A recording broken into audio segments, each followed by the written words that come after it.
Welcome guys to the shooting range, actually bot hunting.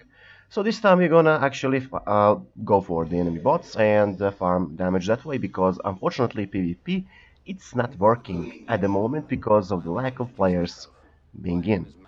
So after all of these wonderful things, we can also see that part of the community that's left, around 200 people, active players, are actually playing only this PvE mode and like PvE mode. And as I started my YouTube channel, I wanted to help out newbies, so I'll continue to do that in PvE if I cannot do it in PvP. Of course, if PvP ever comes back, I'll be doing full-on reviews. So now that I've clarified what the heck I'm doing over here, we are playing today the Type 99 on the new mission map. And I have a guest, of course. His name is Fist. Hello. I haven't precisely cleared my throat yet. Because it's early in the morning, however, I'm gonna try. As you can see, Fist has some experience with the online games, but mostly we play first-person shooters and strategy games. RTS. RTS strategy, yes. Like Man of War, Company of Heroes, Company of Heroes 2. So if this guy beats you in a strategy game, don't be ashamed, because he's really, really good. And what do you think about this PvE mode? What's your opinion? Because we played just a few games. I played it just a couple of times, and to be honest, it's an interesting game, an interesting concept. However, it's a shame that not many people play PvP anymore. Because I really enjoyed my first match in PvP. Because you've showed me, Mike showed me that it had the potential to become excellent game. And why? Well, while we were playing our first match, I think it was skirmish mode, 3 versus 3. 3 versus 3, it was, yes.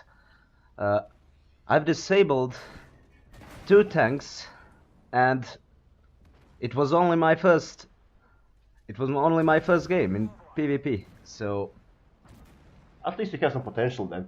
yes. So yeah, on that part, I'm thinking about. It's actually a shame that the game hasn't had any player base recently.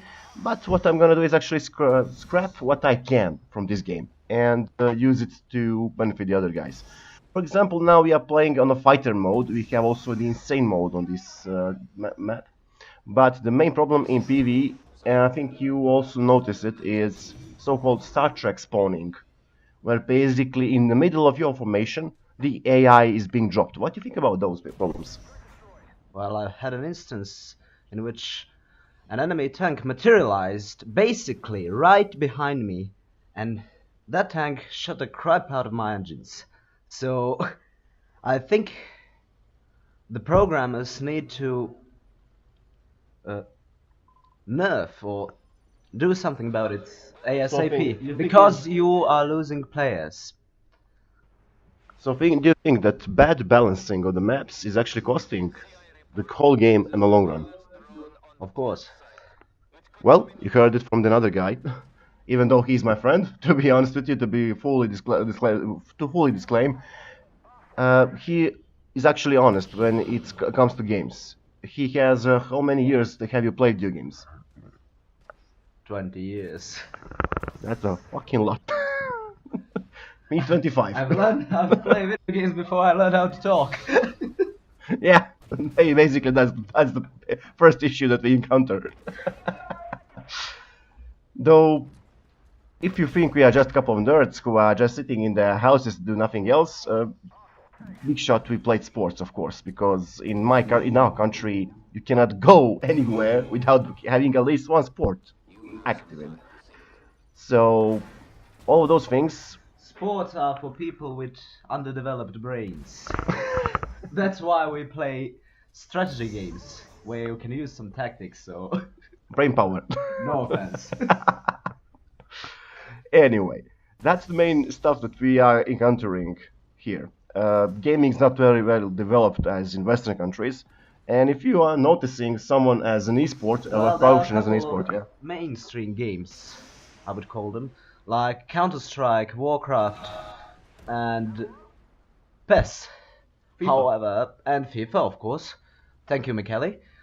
However, those games never caught our attention as much as strategy games, which provide us with much more content. However, we lack the player base to make Any serious any serious match. Yeah. You know, so that's why we have to hatch on the foreign servers and play with you guys.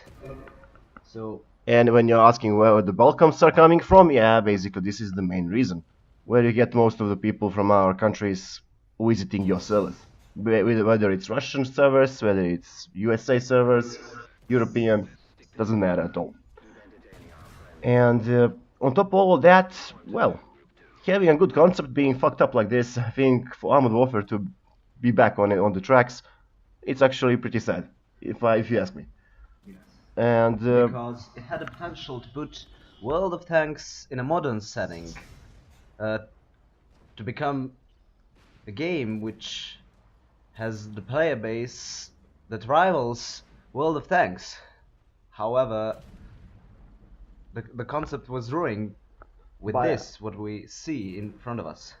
yeah, the bad spawning is first thing that I noticed. Second thing is penetration creep that we notice. Basically, being -2 matchmaker, you are being totally useless. While in some cases, if I think Fist hasn't been here, it was an event Fist, and in that event you got a premium tank that had 80 GM missiles, better than most of regular AP shots or heat shots on your regular tanks. While gaming changed nowadays, today, see, this game doesn't offer much profit for you, because you can't sell your accounts like in World of Tanks. Or Yeah, though if similar games. in World of Tanks and Warcraft, World of Warcraft, that thing is illegal though. But basically it's not covered in EULA. But there is a great grey market around World of Tanks and account selling. Basically, Especially in Russia. especially in Russia, you know.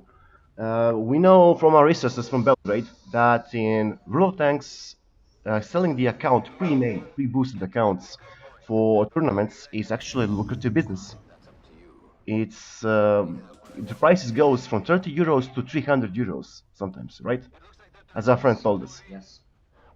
And I'm not gonna mention who was the community manager doing that, because that will be not very nice for the community managers, which are working over there. So I think Armored Warfare sometimes in the whole gaming has a problem that the games are becoming a betting system rather than enjoyment system. And if you are introducing money, you notice how the things are getting more invested, more people are getting in, but also they are getting more, how should I say, unfriendly. You can call it like that. Yes. Also, the main purpose of the video games is to provide us with tons of fun. The exactly. main purpose, that's why they were conceived. In order to bring people together, to provide them with tons of fun and content, and with matches that people will talk about for months To come. course. Basically, yes. However, today it's become some sort of a business, just like sports today. I mean, if you are following all those channels, you can see how people basically make a video about how you can profit the most from this video game by collecting some material and how you can sell them on the market. However, that Yeah. totally ruins the whole concept of video games. Fully agree. Fully agree. And most of those problems are coming from the regular sports. Basically, if you're looking at the betting system and all that stuff, is actually ruining esports as a whole. And if you noticed we went far from Armored Warfare subject, but for Armored Warfare, I think it had the potential to at least do something positive in the gaming industry. And now that it had failed and it cannot get any more population, I think the improvements for the other games like War Thunder, World of Tanks, or any newcomer that's gonna go on the market, it's not gonna come anytime short. So any kind of significant improvement you're going to see in other games, it's gonna be a long overdue. That's my opinion. I can only hope that some people will learn from these mistakes. Developers who noticed this video game might make a better one with all the bad stuff removed from it. That's what I can only hope, because basically this game is already dead. It's in the process of decaying already. So the player base you see here, 200 people. just 200 people, it's minimal. So even the developers gave up on this game. However, They're trying to squeeze out some cash, I think. the most loyal, or only the most loyal hardcore players have remained. And they are keeping the game alive for a bit longer. However, It's not gonna, that's it. that's it. That's gonna last anytime soon. Anyway, this was my first bot hunting video with my co-host Fist. We have around a minute more to finish up. So, what I'm gonna do is I'm gonna cover every battle for the tanks. Doesn't matter if it's gonna be a tier 10 or tier 1. And I'll invite you to enjoy, watch the videos, press like if you do, subscribe if you wanna see more, of course. And any questions, I'll be answering in the comments. I won't be doing this for the Balkan community, but if the Balkan community wants to join in, just let me know in the comments, and I'll be answering for them, of course. Anyway, guys, that was for today. Fist, thank you for joining me. Thank you for inviting me. So, if you like this, expect some more. And I'll be seeing you guys next time. Until then, happy hunting!